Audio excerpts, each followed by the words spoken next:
Hey everyone, Sarah Davis, candidate for State Assembly in the 78th District. I wanted to do a review and unboxing of one of our bills. So what am I doing here? As a candidate and as a regular old constituent of the 78th District of the California Assembly in the San Diego area, I always want to know what's going on in our state legislature. And bills can be a little bit difficult to unpack if you don't know where to look and what you're looking for. So I wanted to go ahead and do a review and unboxing. In COVID times, we find that basically everything we get now, we get in the mail in big packages. So I'm gonna check this one out, see what we've got here. It is definitely a very large, potentially over-packaged box here. Let's see what we have.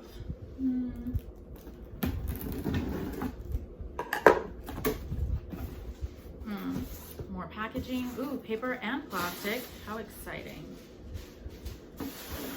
Lots and lots of wasteful packaging for 3 pieces of paper, front and back.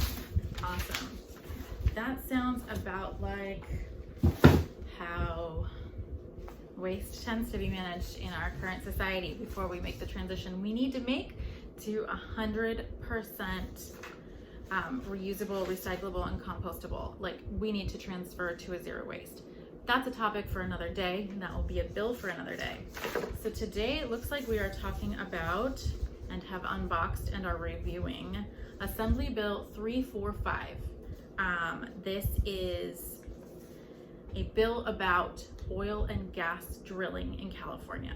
So step 1, who knew that we drilled for oil and gas in the state of California on non-federal land?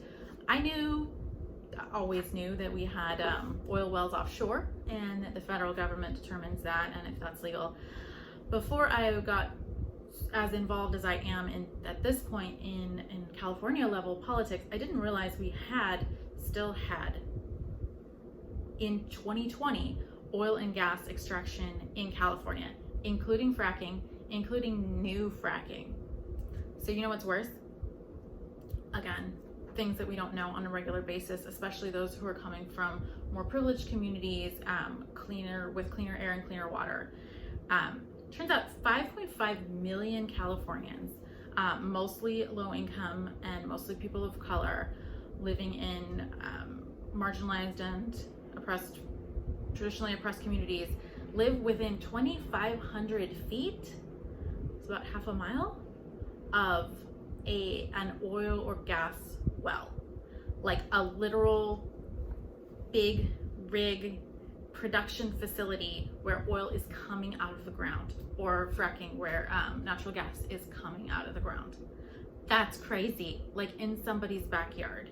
So this bill, introduced by Assemblymember Marit Suchi, is an attempt to fix that problem. So my particular beliefs, my vision for the future of California and my vision for the future of a world where our children can actually live and survive is that we phase out fossil fuel extraction 100%. We keep it in the ground. But we do need steps to get there. We need a path, we need a plan. One way to do that is to phase out fossil fuel production using something like a setback as a first step. So that would mean, where do we stop drilling first? Closest to where people live. Seems like a no-brainer, right? So let's dive into this. We have this bill. It's pretty short. It has lots of new text and lots of strike-through text. So that means basically what's happened with this bill in its lifetime in our state assembly is it started out explaining why it was really important to restrict fossil fuel production within that 2,500 foot space. Meaning, if there's a plan for a new well, and it is within 2,500 feet of a school, a residence, a park, a health center, that well will not be permitted. The original text on this bill also said that a significant improvement or update, physical infrastructure update to a well would also trigger this, meaning an old well can't be retrofitted or have any significant changes made to it if it's within that setback zone. So that was a really big deal for the fossil fuel industry. Not surprisingly, in this bill, when you look at our list of supporters and those in opposition, you've got a long list of communities in support of organizations, environmental justice organizations, organizations representing marginalized communities. And then you have the Western States Petroleum Association, the gas companies, the oil companies, and their lobby group in the opposition side. Not terribly surprising, right? Where do you find this out, by the way? So I totally go to YouTube reviews to find out how to analyze something. If I'm buying something brand new, I did this a lot when my daughter was a baby and I had to buy new baby stuff, and I was looking to buy something, I didn't even know what to look for. So when you're looking at bills in the state of California, you go to the state website and all the information that you need, at least to start digging in, is all there. So first you go to the basic California Legislative Information website. I'll put it in the comments. You do the search. You can either search by a keyword if you kind of have an idea of what you want to look for. You have a bill number, throw in the bill number. If you know the author, which is the name of the state senator or state assembly person who is putting forth this bill, ushering it through the process, and ultimately making the decisions about what content, the words that are in the bill.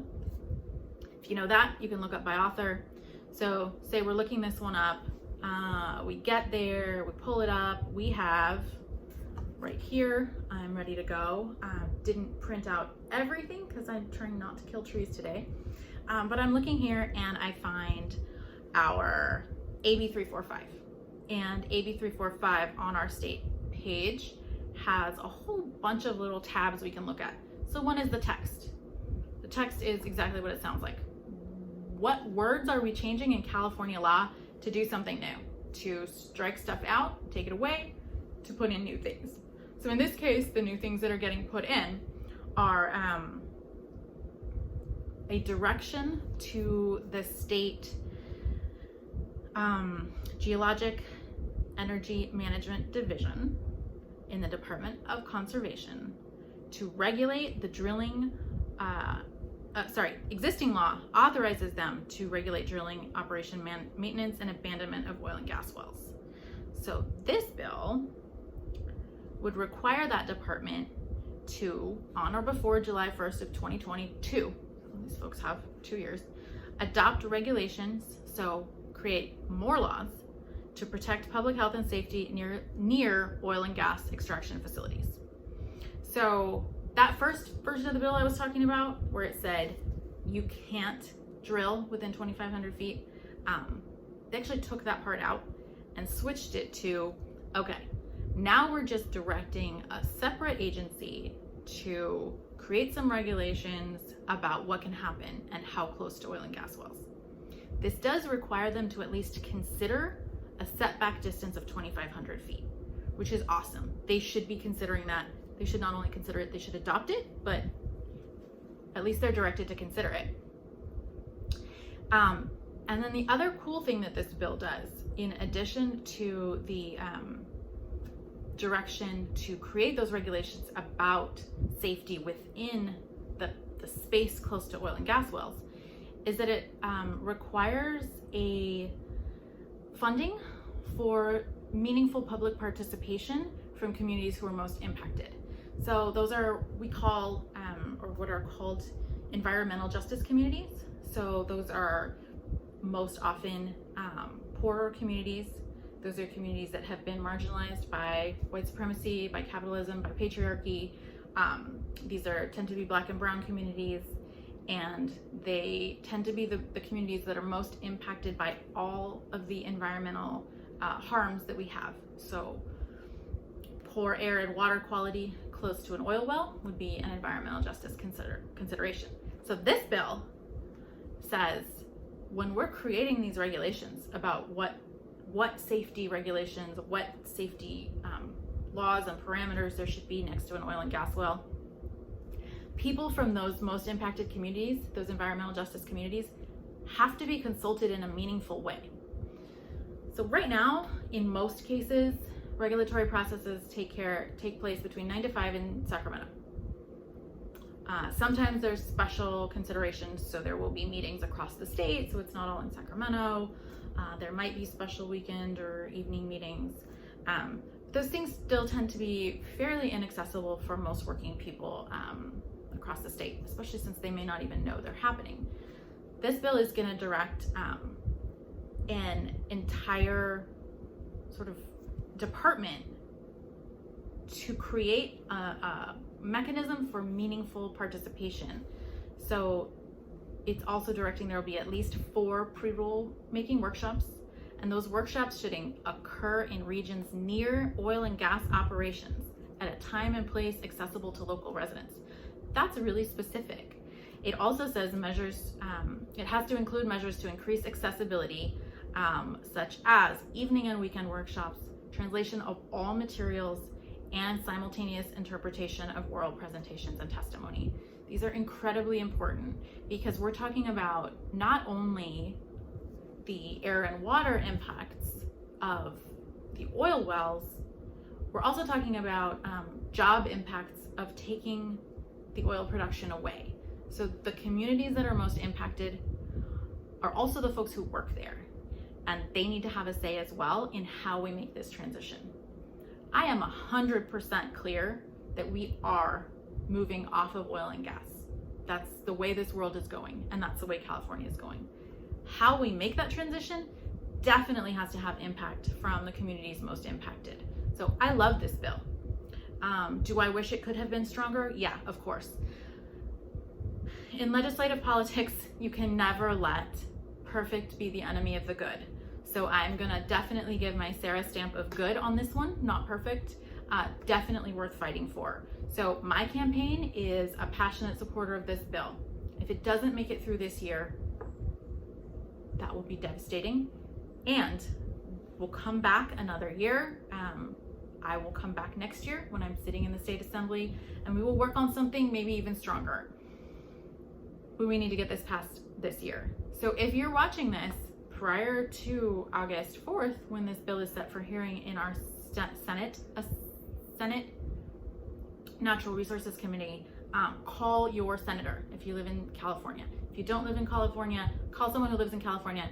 Tell them to call their senator. You can find your state senator at the link I'm going to drop in the comments. You literally just call and say, hi, my name is, I live in whatever city you live in. I support AB 345. That's it. That's all you have to say. It's way easier than calling and paying a phone bill online because it's just easier. You can do it. So thank you for enjoying this unboxing and review of AB 345. This is incredibly important. This is worthwhile.